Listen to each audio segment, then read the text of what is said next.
अच्छा हे आऊ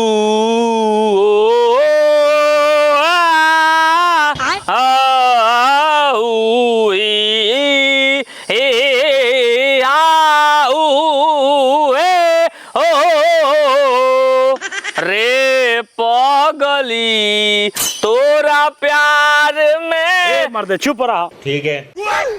का भयो ब्यास ए का भइल मर्दे रियाज खराब। अरे चुप रहा मर्द।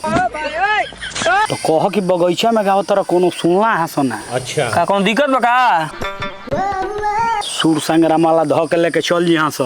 हमार सिलेक्शन हो जाई सुर संग्राम में। सिलेक्शन हो जाई। हाँ टीआरपी खातिर टांग के ले जाए यहाँ से। अच्छा अब बाद में निकाल दी यहाँ से।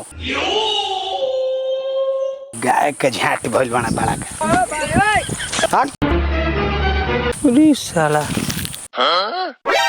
इज्जत देलस बेइज्जत कैलस का कैलस कुछ बुझाते नहीं खे। हे प्रभु लागत एकरा घर से खान पियन छोड़े के पड़ी।